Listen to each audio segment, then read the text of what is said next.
This is Green Team Production. What's up, y'all? We're back with another episode of the Route 279 podcast.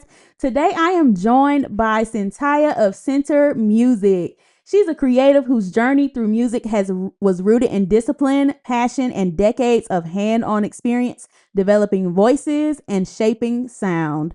From leading choirs and directing music at an early age to becoming a respected vocal coach and background vocalist, SenTer has built a career centered around helping artists unlock their full vocal potential. Through SenTer Music, she offers vocal coaching, personal and studio sessions, vocal arranging, background vocals, and vocal production, bringing both technical precision and emotional connection to every artist she works with. Her experience also includes serving as a distinguished vocal coach during the Stankonia Studios and Boom Boom Room production writing camp, where she worked in creative spaces known for cultivating some of music's most innovative talent.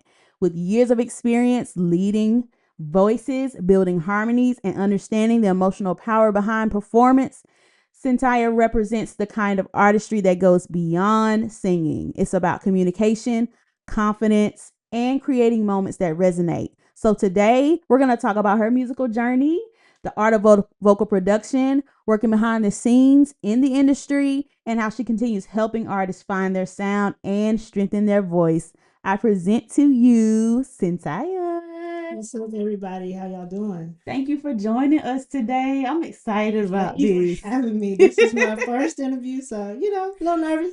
Ha. No, I kid. We're gonna have fun, okay? Cool. So I want to start off by talking and speaking to your early journey and your musical foundation. And so you've been involved in music leadership since about 2000, right? Yeah, since I was 12, really delved into it since I was 12. I really come from a singing family, so I would say from the womb to a lot of people. But I remember when I was like 4 years old, and my mom, she made me get in front of church and sing while I was crying my head off. You cried too. Oh, yes, I did. Okay, great. No. But she made me sing, and I've been singing in front of church, like in front of churches and the stages and everything since. Wow. So would you say that's the point where you like realized music was probably going to be a major part of your life, or did it take a little more? Well, at 4, I didn't really know, but like as time went on, like at 12 years old, I was like playing all over my city. I come from a small town, so at one point in time in my hometown, like our churches only had service like one Sunday a month, so we could like go to other churches. And I was playing for 4 churches at one point. So oh wow, okay. So, I love directing choirs, love playing piano, and so everything just kind of rolled from there. That's woo. Sheesh. I'm the daughter of a musician, church musician, and so 4. Yeah. Bless you, my Lord. So how would you say those early experiences like shape the way you coach and work with artists today? Um, well, at 12 years old, I was always the youngest one in the room, usually. And so, for whatever reason, I developed the mentality of I don't care how old you are, I'm the oldest one in the room at this time. So it was like just that taking that authority, even at a young age. So even now, sometimes I'm still the youngest one in the room, but hey, I don't care if I'm leading this project. I'm the authority in the room, so you just disrespect. So disrespect. So, what lessons from those years would you say like still influences the way you coach? Authority, obviously, being one of those, taking charge. But how you coach and you work with artists now? Not slacking. I mean, so I've had so many mentors over the years, and not taking shortcuts. I was taught that very early on. I was actually embarrassed in church one time. I used the transpose key on my keyboard, and one of my mentors saw me, and she was like, "Don't you ever let me see you do that again." And I was so embarrassed that I never did it. So I try to, when I'm in that authoritative position, in the leadership role in those moments, there are no shortcuts. Learn, do your homework, do what you need to do at home so that when you come into the space, you're already prepared. There is no, I'm not prepared, or I need time, or I need this. No, we here, we got to do it. Let's do it. Yeah. You knew it was coming. When preparation meets opportunity. Yeah. Ladies and gentlemen, I feel you. I've been getting on myself about that. So You have whew, to. You okay, have to. Lord, I heard you again. So so as far as like vocal production and arranging, so a lot of people hear vocals, but they don't fully understand the work behind vocal production. Speaking of preparation, and arranging. So like what does that process look like for you? Um, well, it depends on the type of song. Really, the preparation comes from whoever I'm working with. We collab before we get into wherever, whether it be studio, choir, whatever the case may be.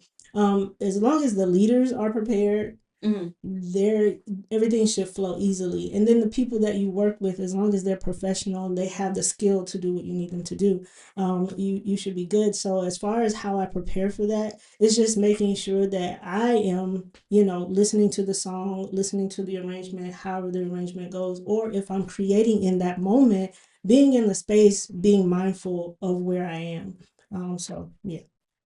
Great, great.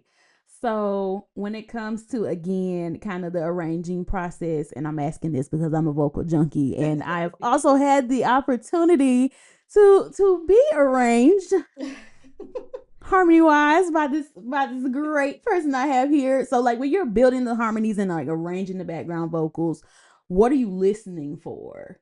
As far as like giving direction or like say there's somebody who doesn't maybe quite understand. Well, what I'm listening for mostly is first I listen for the tone of your voice. I can't have you do something outside of your range. Number one. Number two, the technical aspect of it, whether it be just laying the harmonies or any fluctuations in between, if I know that you can't fully do that, I'm not gonna ask you to. Right. I'm not gonna take you outside of your range. That's how a lot of people get caught, taking, individuals outside of that. Um, Also listening for what you can do, what I feel like you have the potential to do. And then, because it's a learning process and it's not, if we're arranging, there's no end all be all to it. We can make 5 arrangements for that one song. Right. So we just look at the potential. But really mostly it's the tone, it's the technicality of the voice and what they can do. Really, that's the biggest part. I like that. Not taking them somewhere you can hear they can't go. Yeah. That's good. That's good. That's really having a hone in, especially to that person, specifically to that person. Yeah. So, how important are backgrounds to you as far as like shaping the emotional feel of a record or an arrangement? Oh, huge, huge. When I moved here, I learned very early on, when I started singing backgrounds. It's huge. You can't just be back there flat in tone, and, and flat in just how you look and how you present yourself. It is very important to be on point because you are backing someone who's out there giving their all. So you need to be giving your all. If they're giving 100%, you give 200. So it's super important for you to be on point, doing your thing at that time. Come prepared, do your shit, and let's get it. I tend to agree. I'm actually a person who really is probably listening to the background vocalist more than the lead. Exactly. Sorry, guys.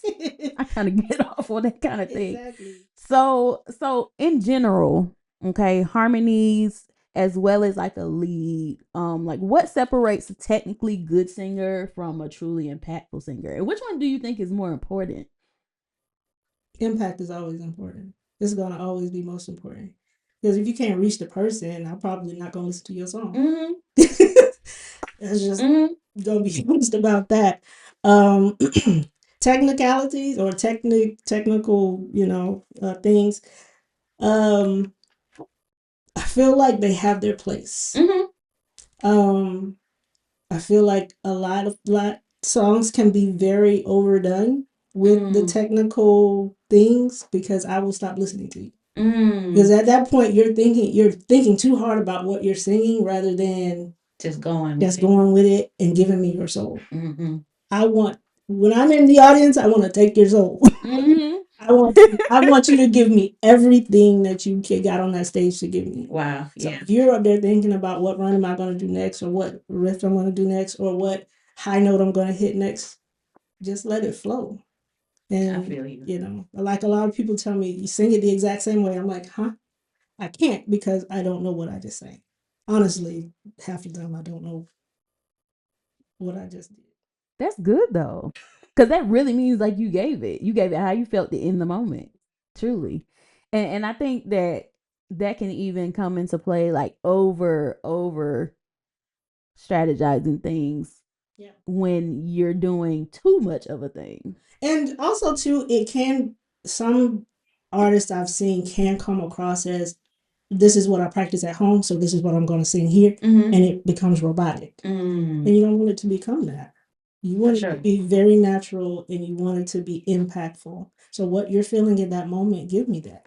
I like that. Yeah. I'm gonna have to tuck that in my pocket. Okay.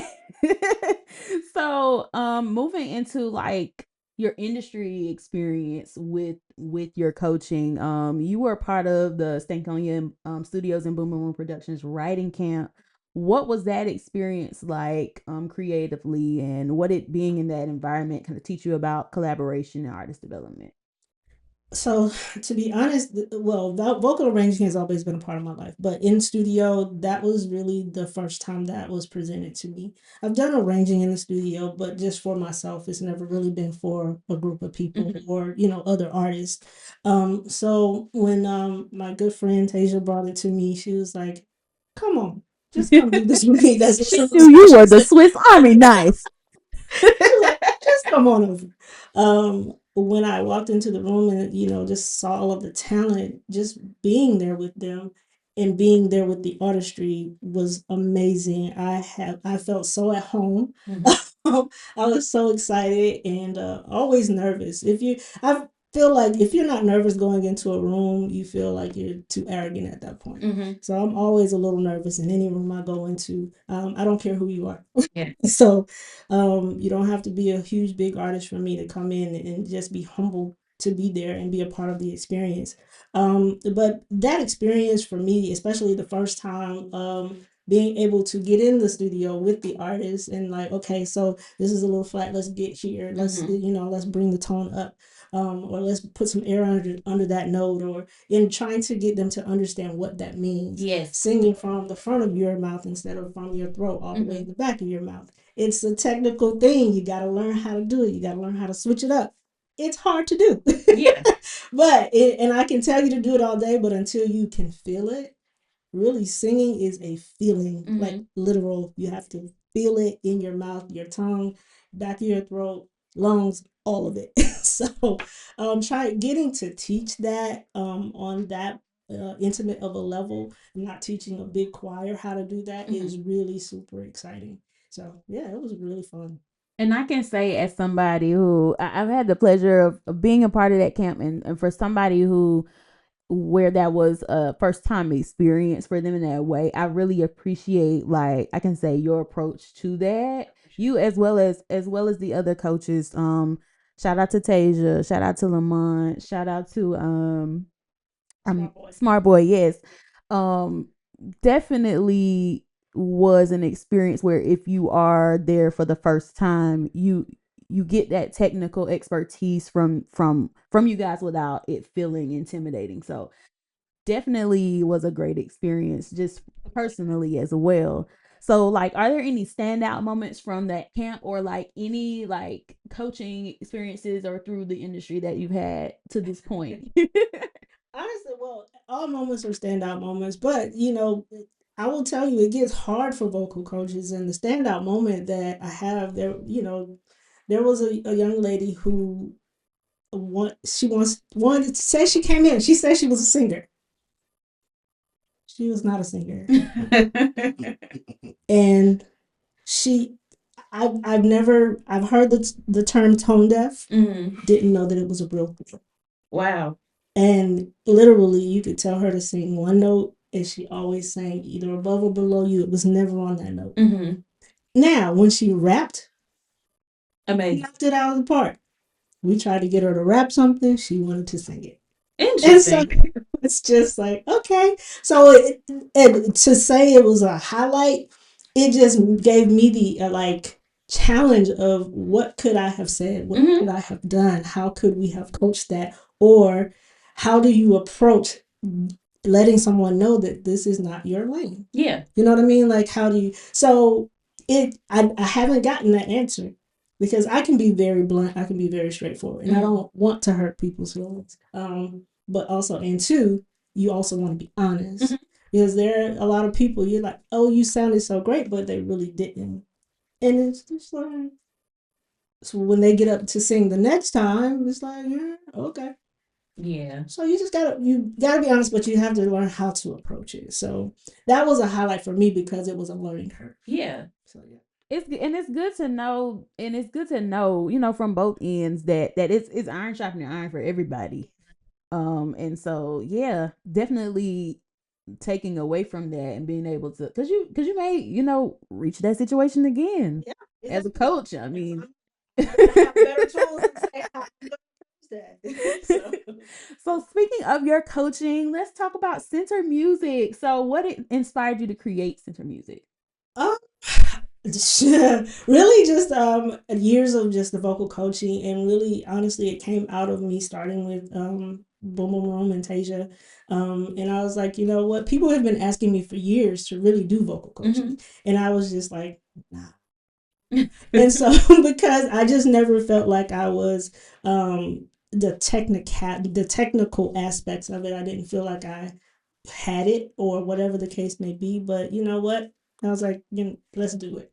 And it's been a great ride with it, and so I'm grateful for it. And SenTer Music came out of, and SenTer is actually a combination of my stage name and my government name. Nice. So I just put those two together, which is Sentai and Terica, and just put made SenTer Music. It came out, grew out of that, and then now I have a vision of being an artist curator. And so, and what I mean by that is I've seen so many artists on stage, they're either sitting back turned to the audience, mumbling or head down or all the things. I would want to be able to cultivate that in each artist, and you know, give your audience what they desire. Yes. You know, they're coming to hear you. They don't want to hear mumbling. They don't want to see your back. They don't want to see all of these things. Now, I know that there are some big, great artists who have anxiety issues that have been on stages and have turned their back to the audience because they have that issue. And I get that, I understand it. But if you're not that type of person, or if you're just don't have that, you know, push to say, hey, let's try it this way. Let's, you know, engage the audience a little bit more. You know, you should be able to do that because, like I said, I want, when I'm in the audience, I want your soul. So yeah. I need to be able to look in your eyes. Give me what you're singing. Give me what you're saying. So yeah. Also out of, you know, with under the SenTer Music umbrella, I just do something I call house sessions, and that just came out of, I was literally sitting in Waffle House one day, and I was like, I just want to sing. I don't want to have to go pay to go somewhere. I don't want to have to buy a ticket. I don't want to have, and I was like, I'm a musician. I have musician friends. Okay. I have people that sing. So, you know, so I literally sat there that day, text all, you know, the people I knew, was like, hey, tomorrow night, my house, 7:30. Let's get up, let's sing. And that's how it started.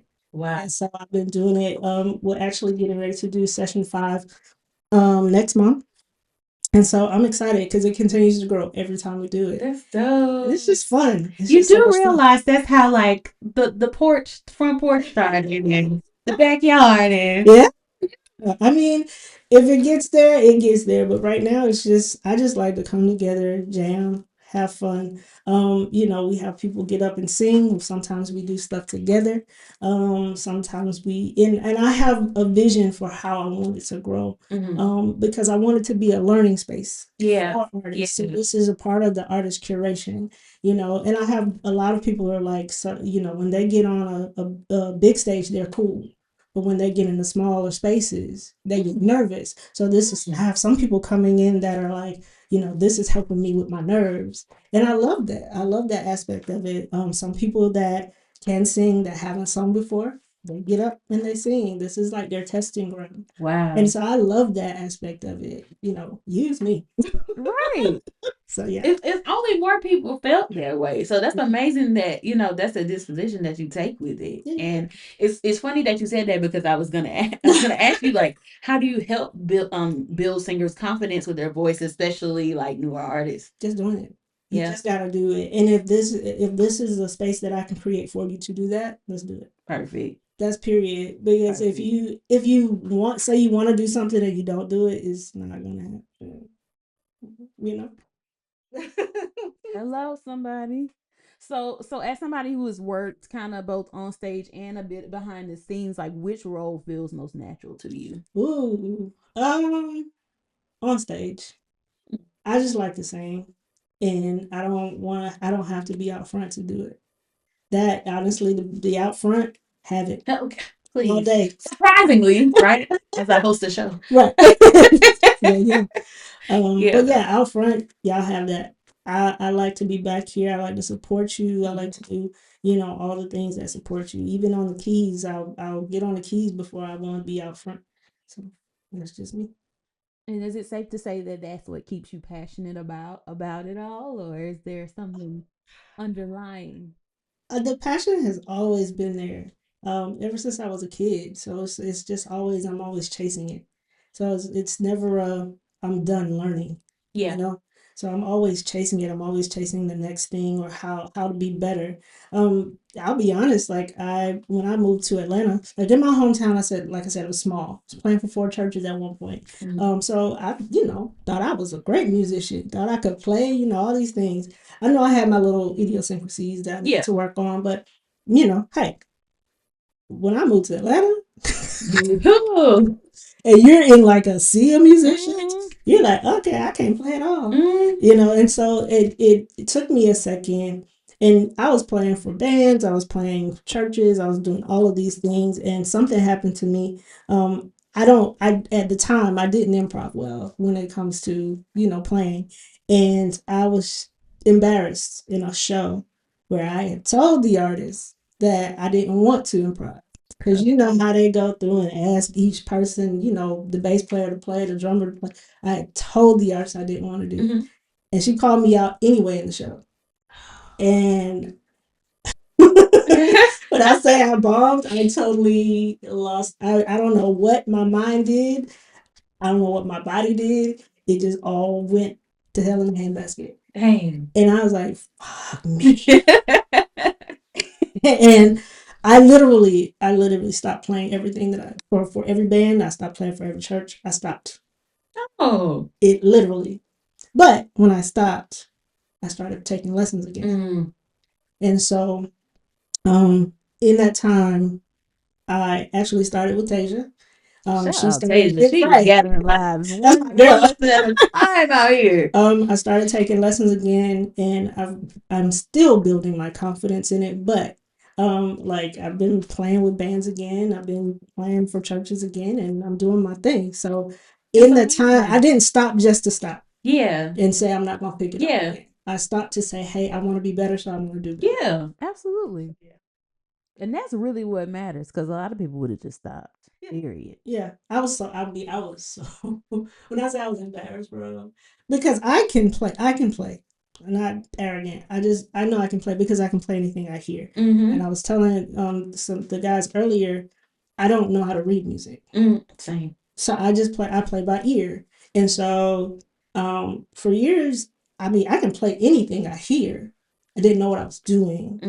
And I finally hit that crossroads of like knowing the theory behind what I'm playing is going to help me be better. Yeah. So here we are. That's what we're doing. We're still learning. We're still growing. And that's why I say I'm an ever learning person. If I go into a room feeling like I already know everything, that's not the place to be. Right. And I'm so glad you said that, because I feel like we're on the same wavelength, because I really wanted to ask you, like, in today's industry, do you think artists spend enough time developing their actual abilities? Because artist development seems like a lost art at this point. Yeah, some do, some don't. I think I'll say it like this. No shade. Love y'all. But for some of the younger artists that are coming along that feel like because we're in the age of social media, and I feel like I can do what I see, how I And AI.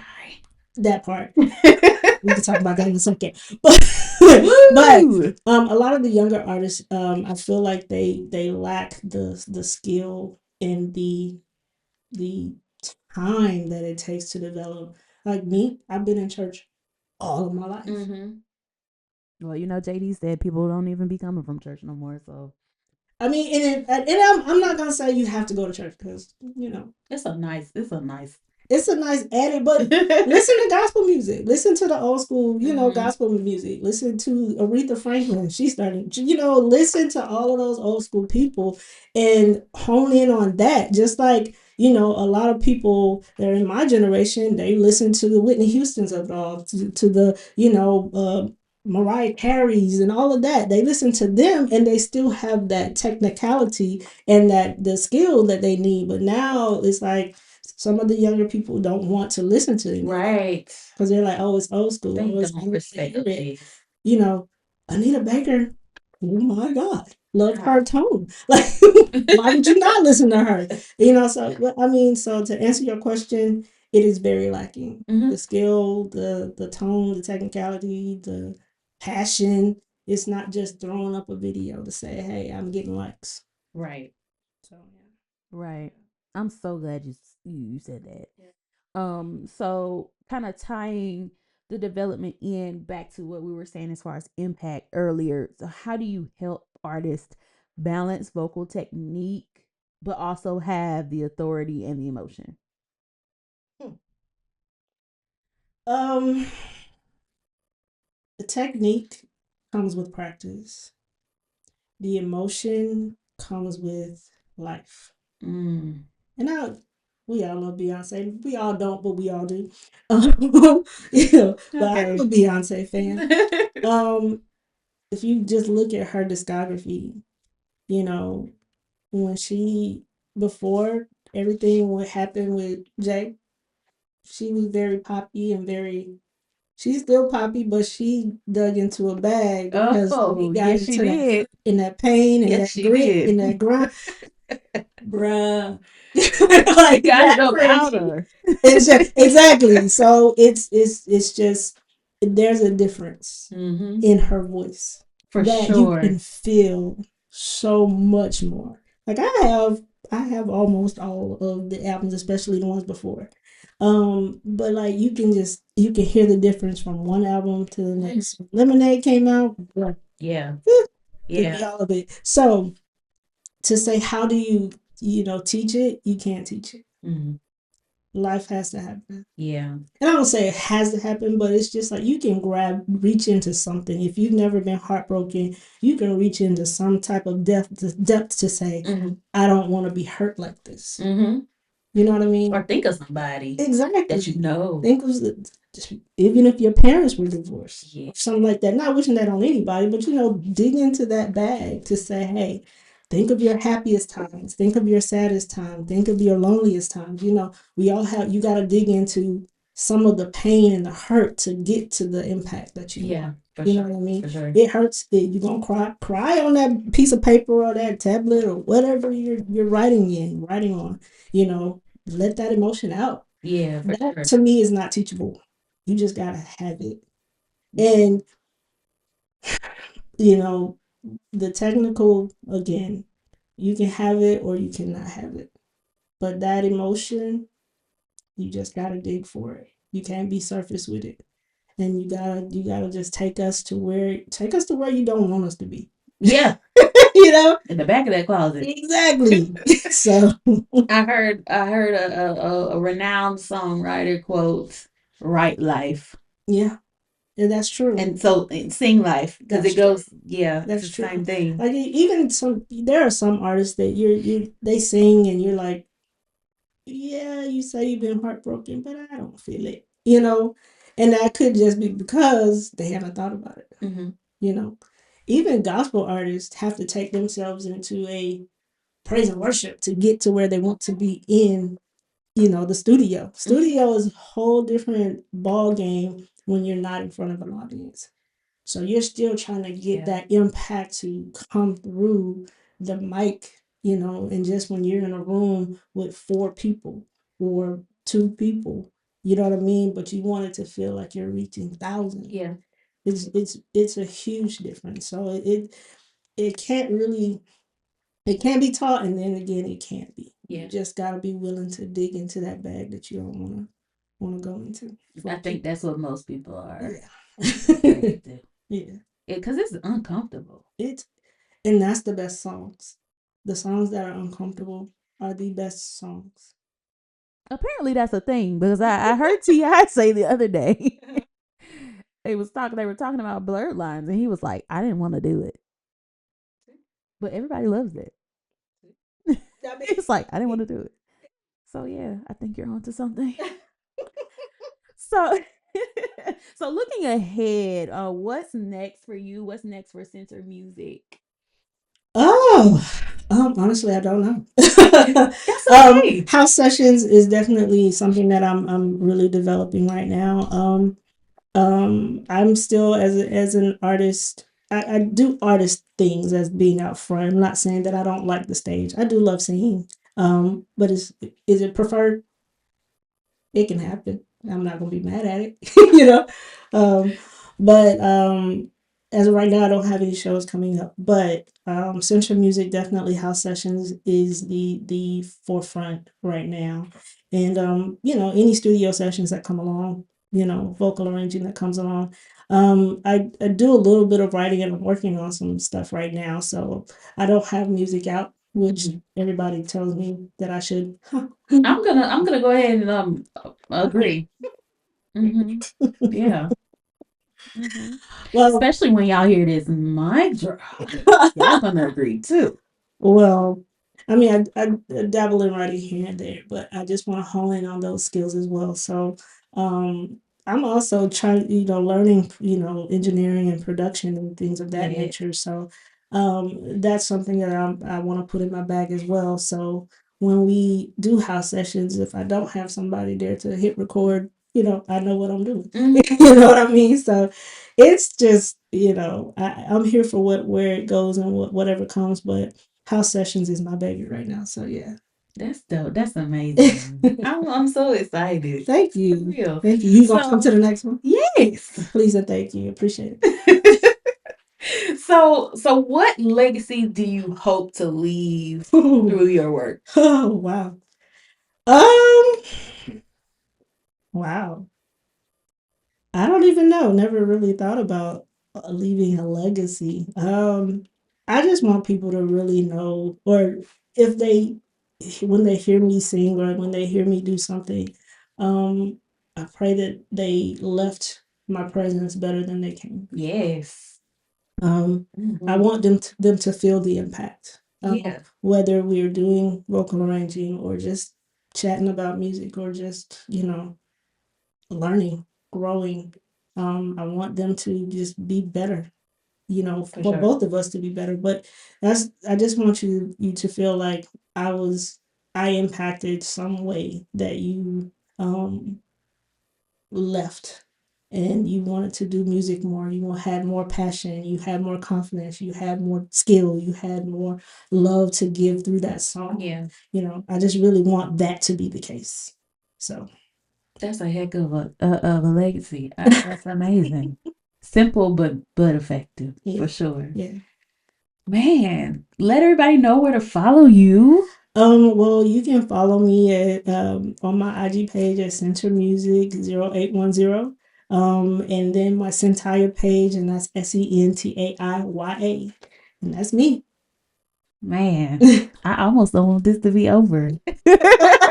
But it has been such a pleasure to have you. Thank you so much for coming. You're so welcome. Oh, insight, amazing. Thank you. Insight on 100. Definitely appreciate you coming through. We thank you guys for tuning in for another episode of Route 279. Make sure you guys stay tuned for the mic drop session shorts with none other than Miss SenTer.